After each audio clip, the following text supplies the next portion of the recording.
اور کیا lock down میں گھر پر عید کی نماز پڑھ سکتے ہیں؟ لاک ڈاؤن میں گھر پر عید کی نماز سے عید جو ہے نا وہ ایک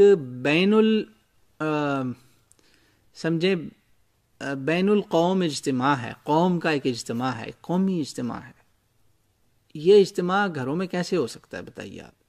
تو عید کی نماز تو ہے ہی عید گاہوں میں، بلکہ اللہ کے نبی تو عید گاہ میں جاتے تھے، باہر جاتے تھے کھلے آسمان پہ. مسجدوں میں علماء میں تو یہ بھی اختلاف ہے آپس میں کہ مسجد میں عید کی نماز کریں یا عید گاہ پہ کریں. بہت بڑا مسئلہ ہے اس پر، جو مطلب اچھے علماء کی بات کر رہا ہوں، علماء حق کی، کہ وہ کہتے ہیں اللہ کے نبی نے تو کبھی پڑھی نہیں ہے مسجد نبی میں عید کی نماز. کچھ کہتے ہیں نہیں اس کو ہمارے پاس یہ نہیں ہے کہ نہیں پڑھی، ہو سکتا ہے پڑھی بھی ہو، لیکن زیادہ یہی ملتا ہے کہ آپ نے کھلی جگہ میں جا کے پڑھی عید کی نماز. تو اب کیا کیا جائے؟ تو عید کی نماز تو ہے ہی اجتماع، بلکہ ایسا اجتماع جس میں آپ نے کہا کہ جس کو حیض بھی ہو، ایام بھی ہو، وہ بھی آئے، وہ خطبہ سنے عید کی نماز کا. ذوات الخدور، وہ عورتیں جن کو پردہ ہے، شادی کی عمر کی جو لڑکیاں ہوتی تھیں نا، ماشاءاللہ ایام خیر القرون کی، وہ زمانے کی عورتیں جن کی شادی کی عمر آ جاتی تھی، ان کو باہر نہیں پھر گھروں سے نکالا جاتا تھا، وہ زیادہ گھر میں رہتی تھیں. آج کل الٹا حساب ہے، آپ کو پتہ ہی ہے، وہ کہتے ہیں نا الٹی گنگا بہہ رہی ہے. اللہ اس امت کو ہدایت دے. تو اللہ کے نبی کہتے تھے ان کو بھی لاؤ عید کی نماز پر، ذوات الخدور کو بھی لے کر آؤ. سبحان اللہ. پردوں میں رہنے والی جو عورتیں ہیں، شادی کی عمر والی لڑکیاں، وہ بھی آئیں، مگر با نقاب با حجاب ہو کر، تو وہ خطبہ سنیں، بس نماز نہیں. اگر وہ پاکیزگی میں نہیں ہے، حیض میں ہیں، جو وہ بھی آئیں گی اور وہ سنیں گی عید کا خطبہ. تو اس لیے وہ مساجد میں نہیں کرتے تھے. بہرحال تو یہ گھر میں کرنے والی نماز نہیں ہے. میں تو اس کو یہ سمجھتا ہوں کہ یہ گھر پہ نہیں ہو سکتی. اس کا اجتماع کم از کم مسجد میں تو ہونا چاہیے. لیکن آپ کی اگر گورنمنٹ آپ کو اجازت نہیں دیتی تو پلیز کوئی سٹنٹ نہ کیجیے گا، پلیز. آپ دیکھ لیں تبلیغی جماعت کے ساتھ کیا حشر ہوا، کیا ظلم ہوا. میرا تبلیغی جماعت سے کوئی تعلق نہیں ہے، میری کوئی افیلیشن نہیں ہے ایکچولی کسی بھی پارٹی سے. میں الحمدللہ آزاد خیال آدمی ہوں، آزاد آدمی ہوں، انڈیپینڈنٹ ہوں. اللہ کا خاص کرم ہے. میں غیر مسلموں میں بھی دین کا کام کرتا ہوں اور مسلمانوں میں بھی. میں آپ کو پوری علی وجہ البصیرت یہ بات بتا رہا ہوں کہ جو تبلیغی جماعت کے ساتھ ہوا ہے وہ آپ کے لیے ایک مثال ہے. مجھے ایک پروفیسر نے یہاں ایک بات کہی تھی، میں آپ کو ایک واقعہ بتاتا ہوں، آپ کو شاید سمجھ میں آ جائے بات. میں نیا امریکہ میں آیا، 2001 کی بات ہے. تو میں نے میری شروع کی ایک اسائنمنٹ تھی کوئی، میں الیکٹریکل انجینئرنگ کر رہا تھا اس وقت، تو الحمدللہ مکمل کر لی تھی. بہرحال شروع کا ایک واقعہ ہے. تو مجھے نا پروفیسر نے بلایا. تو ہماری پروفیسر جو تھی نا وہ مسلمان تھی، خاتون پروفیسر، میری استاذہ. تو خوش قسمت ہوں میں کہ اللہ نے مجھے ایسے استادوں سے نوازا.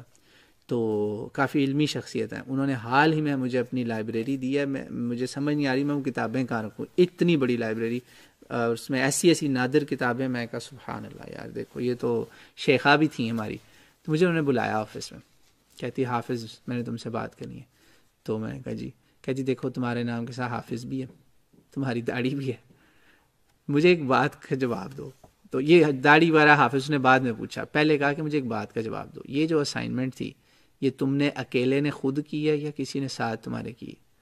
وہ جو لڑکے تمہارے ساتھ ہر وقت بیٹھے ہوتے ہیں. میں کہا وہ ہماری جو اسٹوڈنٹس کی ٹیم ہے، آپ نے خود کہا تھا کہ گروپ ورک کر سکتے ہیں، تو ہم نے اپنا گروپ بنایا ہوا ہے، ہم اسائنمنٹس مل کے کرتے ہیں، ہم ساروں نے مل کے کی. کہتی ہیں ہاں مجھے پتہ ہے یہ ہے نا.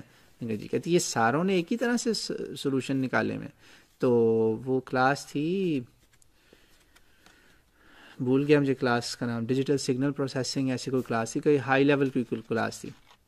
تو الیکٹرانک سرکٹس تھی. بہرحال شروع کی کوئی کلاس تھی انجینئرنگ کی اس وقت کی، تو بیچلرز کی جو انجینئرنگ ہوتی ہے. تو میں نے کہا جی یہ ہے. کہتی کہ دیکھو میں تمہیں اس پہ کوئی 0 سکور نہیں دوں گی. یہاں پہ کیس بھی بن جاتا ہے، نقل کا کیس بنا کے نا آپ کو یونیورسٹی سے نکال دیتے ہیں. کہتی میں تمہیں ایک بات بتا دوں، ہمارے ادھر ایسے لوگ بیٹھے ہوئے ہیں جو تمہاری ایسی غلطی کو لے کر خود تمہیں موقع دیں گے کہ تم ایسے کام کرو، کہیں گے گروپ سٹڈی کرو، اور تم کرو گے اور اس میں تمہارے ظاہری بات ہے کام میچ ہو جائے گا سارا، اور وہ اس کو بہانہ بنا کے تمہیں دیوار میں ٹھوک دیں گے. They will nail you in the wall. یہ اس کے الفاظ تھے میری پروفیسر کے، اور مجھے آج تک الفاظ یاد ہیں. اس نے کہا تھا بچ کے رہنا، بالکل ایسے نہ کرنا.